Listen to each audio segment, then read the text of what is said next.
Parliament ఎన్నికలపై కసరత్తు చేస్తోంది తెలంగాణ కాంగ్రెస్. సీఎం రేవంత్ రెడ్డి అధ్యక్షతన ప్రదేశ్ ఎలక్షన్ కమిటీ సమావేశం నిర్వహించారు. 60 రోజుల్లో పార్లమెంట్ ఎన్నికలు జరిగే అవకాశాలు ఉన్నాయన్నారు టీపీసీసీ అధ్యక్షుడు రేవంత్ రెడ్డి. లోక్సభ ఎన్నికల్లో మంచి ఫలితాలు వచ్చేలా కృషి చేయాలన్నారు. ఫిబ్రవరి 2వ తేదీ నుంచి సభలు నిర్వహిస్తున్నామన్నారు. 2వ తేదీన ఇంద్రవెల్లిలో సభ ఉంటుందని చెప్పారు రేవంత్ రెడ్డి.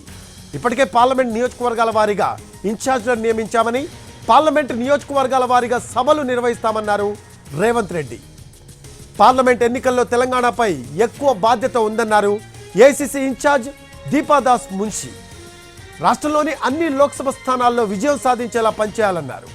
అధిష్టానం ఆదేశాలతో తెలంగాణలో మంచి ఫలితాలు వచ్చేలా అందరూ కష్టపడి పనిచేయాలన్నారు డిప్యూటీ సీఎం భట్టి విక్రమార్క. ప్రస్తుత రాజకీయాల్లో పార్లమెంట్ ఎన్నికలు చాలా కీలకమన్న మంత్రి ఉత్తమ్ కుమార్ రెడ్డి రాష్ట్రంలో కాంగ్రెస్కు మంచి ఫలితాలు వచ్చే అవకాశాలున్నాయన్నారు ఆయన. దీనికి సంబంధించిన లేటెస్ట్ అప్డేట్స్ అందించడానికి మా కరెస్పాండెంట్ చారీ లైవ్లో అందుబాటులో ఉన్నారు. చారీ, తెలంగాణ కాంగ్రెస్ పార్లమెంట్ ఎన్నికలపై కసరత్తు చేస్తున్నట్టు తెలుస్తోంది. దీనికి సంబంధించిన లేటెస్ట్ అప్డేట్స్ ఏంటి?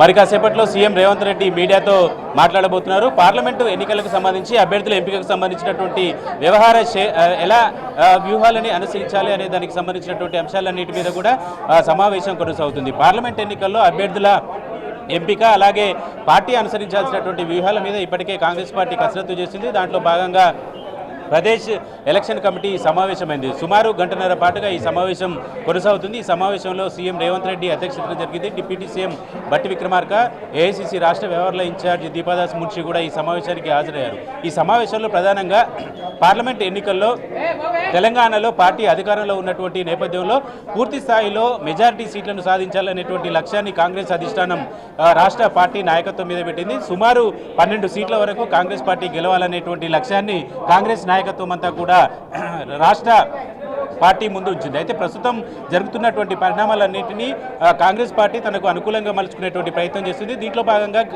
ఎన్నికల్లో ఇచ్చినటువంటి 6 గ్యారంటీల్లో ఇప్పటికీ 2 అమలు చేశారు. మరొక 2 అమలు చేయడానికి సిద్ధమవుతున్నటువంటి పరిస్థితి కూడా కనపడుతుంది. దీంతో పాటుగా అభ్యర్థుల ఎంపికకు సంబంధించి సామాజిక సమీకరణాలు, డీసీసీ అధ్యక్షుల నుంచి వచ్చినటువంటి సిఫార్సుకు సంబంధించినటువంటి అంశాలన్నింటి మీద కూడా ఈరోజు పీఈసీ సమావేశంలో చర్చ జరుగుతుంది. మరి కాసేపట్లో ఈ సమావేశం ముగియబోతుంది. ఈ సమావేశంలో తీసుకున్నటువంటి నిర్ణయాలన్నింటి మీద కూడా సీఎం రేవంత్ రెడ్డి ప్రస్తుతం పీసీసీ చీఫ్గా ఉన్నారు కాబట్టి ఆయనే మీడియాకి బ్రీఫ్ చేయబోతున్నారు. మరి కాసేపట్లో రేవంత్ రెడ్డి మీడియాతో సమావేశాన్ని కూడా ఏర్పాటు చేయబోతున్నారు. ఓవరాల్గా తెలంగాణలో ప్రభుత్వం వచ్చినటువంటి నేపథ్యంలో ఎక్కువ పార్లమెంటు సీట్లను కూడా ఇక్కడి నుంచే గెలవాలనేటువంటి టార్గెట్ని ఏఐసీసీ పెట్టినటువంటి నేపథ్యంలో మినిమం 12 సీట్లలో విజయం సాధించే దిశగా అడుగులు వేయాలనేది ఆలోచనగా కనపడుతుంది. ఫిబ్రవరి 2వ తేదీ నుంచి సీఎం రేవంత్ రెడ్డి జిల్లాల వారీగా పర్యటన చేస్తున్నారు. దాంట్లో భాగంగా ఆదిలాబాద్ జిల్లాలో పర్యటనలో భాగంగా ఇంద్రవెల్లి నుంచి తమ పర్యటనని ప్రారంభించబోతున్నారు. Thanks for updates Shari. Right, అది పార్లమెంట్ వారీగా ఇన్ఛార్జ్లను నియమించామని, పార్లమెంట్ నియోజకవర్గాల వారీగా సభలు నిర్వహిస్తామన్నారు రేవంత్ రెడ్డి.